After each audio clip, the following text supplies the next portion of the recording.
Hello, my name's John Price, and this is a short video on the responsibilities and duties of the responder in a hand of bridge. So, there are quite a list of characters that you can play when you're playing a hand of bridge. We looked at the opener, and this week we're looking at the responder. The responder's got two very important duties to fulfill. The first one is allowing your partner, the opener, to describe their hand as fully as possible. Often this usually means keeping the bidding as low as possible and not saying bids which are what's referred to as limiting bids. For example, if your partner bids 1 heart, if you go 2 hearts, that's limiting things. That's saying, stop bidding now. I've got a very limited hand of 6 to 9 points, and I've got supporting hearts, but I don't want to go on from there.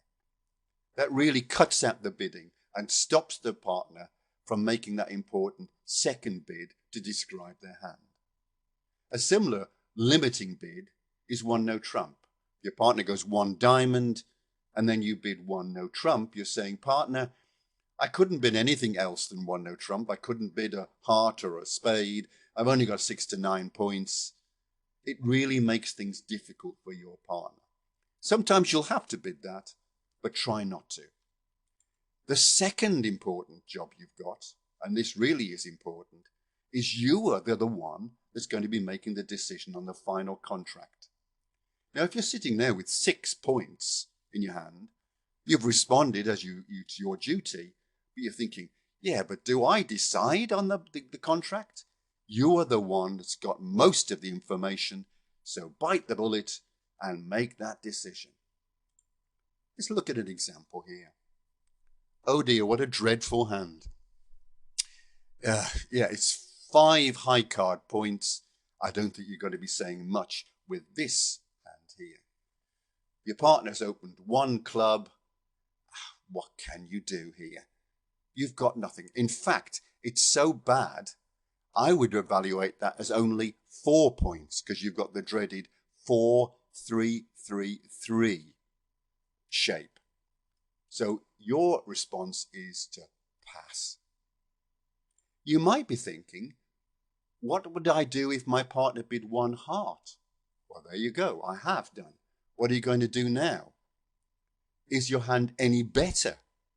Well, you could argue, well, we've got a fit in hearts. My partner's got at least 4 and I've got 4. Well, let's do a losing trick count here. How many losing tricks have you got? 2 in spades, 3 in hearts, that's 5, 3 in diamonds, that's 8, and 3 in clubs, you've got an 11 loser hand. You know what? I think you've definitely got a pass on this one. Okay, well, oh dear. This isn't much better, is it? You've got 5 high card points again.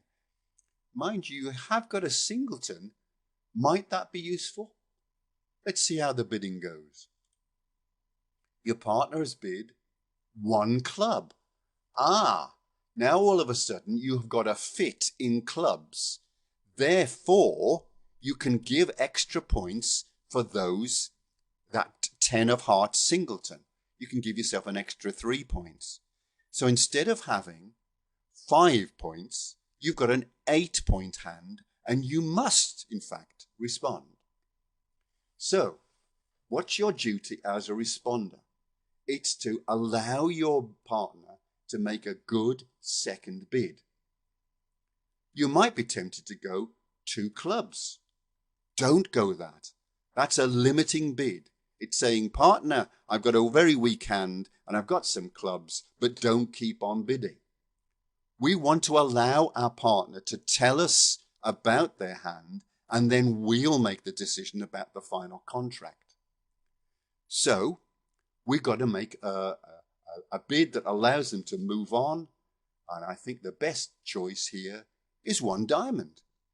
All you're saying is, partner, I've got 4 diamonds and I've got 6 points or more, tell me what your second bid is and please describe it.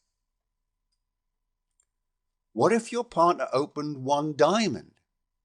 Again, you might be tempted to go 2 diamonds. Please don't. That's a limiting bid. You might sometimes have to do something like that, but if you've got an alternative bid that you can make, it's clearly going to have to be at the 1 level because you haven't got 10 points, so you can't bid at the 2 level. What can we do here? Oh, you're not going to suggest, John, that we bid 1 spade. Oh, yes, I am. Even with 4 spades to the 9, that's perfectly acceptable. You might not think so, but you're worried about ending up in spades. I think that's going to be highly unlikely. What you're doing is allowing your partner to respond. And you can leave it to your partner then to say what their next bid is going to be. Oh, what if they actually opened with 1 spade? Well, this makes a big difference now. Now that you know that you've got a fit in a major, perhaps you need to make a better decision here, right? We certainly can't go 2 clubs or 2 diamonds because we haven't got enough points. We need 10 points or more. But we have got a fit in hearts. So let's use the losing trick count. What have we got here? 3 losing tricks in spades, 1 in hearts, that's 4, 5, 6, 7, 8. You've got an 8 loser hand here, and your partner's open, so they've got a 7 loser hand or better. Well, that means then we can go at least 3 spades there. And then you can see what your partner does with that. It's not surprising, but what are you going to do if your partner opens 1 heart? Well, all of a sudden, that singleton that we've been thinking is going to be useful certainly isn't anymore.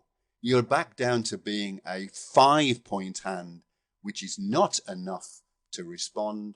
So you're going to go a simple pass. Let's go back to the situation where your partner opened 1 diamond, you boldly bid 1 spade, and now they've returned with a 2 clubs. Right, what do we know about their hand? They've opened 1 diamond, then they've gone 2 clubs.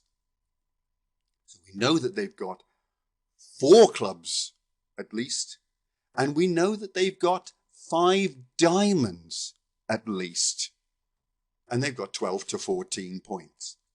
Right, we've only got 5 points ourselves, although that heart may well turn out to be, singleton heart may be useful, so let's call it 8 points. Nevertheless, we haven't got a great deal of points between us. So, what do we go? Do we go clubs or do we go diamonds?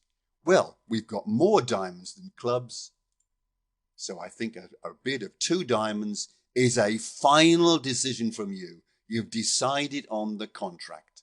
No point in going any higher. How about this? 1 diamond pass, you've gone 1 spade, and then they've gone 2 diamonds. Well, now we don't know about the clubs, but we've got 5 diamonds and 12 to 14 points. That's a good contract. So you decide on the contract, and that's going to be 2 diamonds, and you pass. Oh, what about this? 1 diamond pass, 1 spade, and then they've jumped to 3 spades. That's telling me that they have got not a 7 loser hand, but a 6 loser hand.